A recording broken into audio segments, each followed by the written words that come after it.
it's a real just like put a patch over the hole and hopefully the water doesn't leak out of it. What's your perception of the industry at the moment? Are we still... We're still in that anti...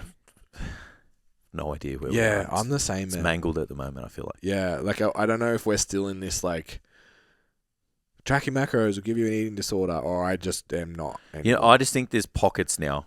I don't think Yeah. the industry moves as a whole anymore. Yeah. I think there's pockets, and it's like a little echo chamber, and you can either sit in a good echo chamber or a bad one, or you can transition between them and be like, what are we doing in here? Yeah.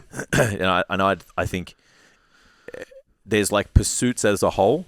So the pursuit, so the pursuit of strength, the pursuit of bodybuilding, the pursuit of whatever. Yeah. And then within those, there's still sub kind of communities. Yeah. And then, you know, one person in bodybuilding's the anti-cardio community, and then these are the cardio community, and these are the guys that take 10 grams a week community, and then these are the safer use model, and then this person's high volume, and then this person's low volume, and then so you know, I just think it's now because everyone has a microphone, like we can't move as an industry anymore. Yeah. Like waves of shit that come in, and then let's be real, like what are we going to bring in that's new? Yeah. Nothing. Yeah, but you could argue nothing was new when we did it. Yeah, but it's just nothing was new, but it like It moved as a wave, though. it could move as a wave because there was less people who could speak. Agreed. Yeah. So now because everyone has like a microphone, like there's more pushback. So when the wave comes, there's more resistance coming the other way. Yeah. So I just think now we're just gonna forever live in. We get to choose Our own communities. We get to choose which echo chambers we live in. You know, which echo chamber is probably a bad way because it's like that's just you wanting to live in the place that you want to hear, but living in an area within the industry that subscribes to how you think, act. Yeah, it's like a sub-fraction of the community. Yeah.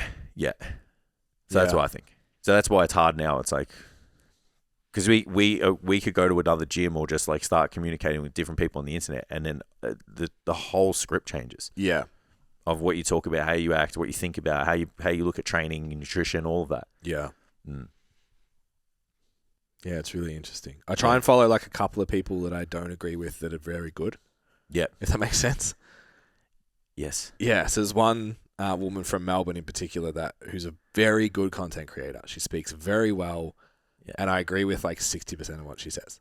Yeah. And she presents it phenomenally. I'm like, I already know who you're talking about. this is great. Yeah. And every second video, I'll be like, I fucking hate that. But I need to know that it's happening because I need to know what people are talking about. Yeah. And she's close to the top, at least in our... Yeah, it feels. Not fucking No, megastar because she's like a makes good content, got a following. Though. Yeah, and a really strong like micro community kind of vibe. Yeah. So yeah, I do try and keep an eye out on what's going on. Yeah, but it's important too. But I don't know. It's hard to work like across like the industry anymore. I think it's so big. Yeah. So you think the industry also gets bigger. So true. You and I were like, the industry is so small when we first started, and when all those things came. Now it's I feel like it's magnifying. Yeah. At a rate that we can't even handle. Yeah, I reckon when I left Shep, there was two gyms in Shepparton, and then like a couple surrounding, and now there's 6. Yeah. Maybe 8. Yeah. And then just think about the amount wild, man. There'd be thousands of online coaches starting every day. Yeah. Across the industry. Yeah. So, that's also a consideration. So do you think as a consumer, it's the gym you walk into is going to determine what, or even then, like you walk into a Good Life, it's like what trainer you end up with, hey? Absolutely. As a consumer. Absolutely. It's who you follow and who you like and who you subscribe with and who you either fortunately or unfortunately get connected with. It's so interesting. Yeah. That's why we're here. Yeah, I wonder what... Sorry, I know you have other stuff. But just like what... Hijack my shit, it's fun. What like first exposure... When you get first exposure now, like we used to take on a 35, 40-year-old mum returning to the gym or returning to exercise. Never been to the gym. Never had a personal trainer. There's not many of them anymore. No. Most people have had... Yeah. So that exposure age PT. must be way, way down. Maybe. If they keep censoring fucking fitness to young people, though, maybe it won't be. Well, that's a problem. I just feel like it's a problem. When X amount of people, 1 in 4, 2 in 4, or whatever it is, are overweight, and 1 in 5 is obese, like, Yeah. You're going to censor fitness content to children. Yeah. It's fucking stupid. Sorry.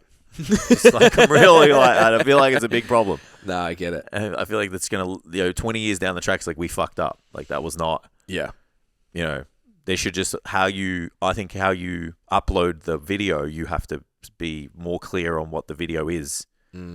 So there needs to be either an algorithm or something made where like what gets spoken about in the video is in the description. Yeah. And if it's not, then it gets taken down. It's just so hard, man, to manage it. Like at that scale. I get it. I see the solution as just pull it all. It was like the before and after things getting banned. Yeah. I get it. I just think it's a big... They just took that from us. It's always way easier to do that. It's going to cost heaps of fucking money to do it any other way. Like I totally understand it.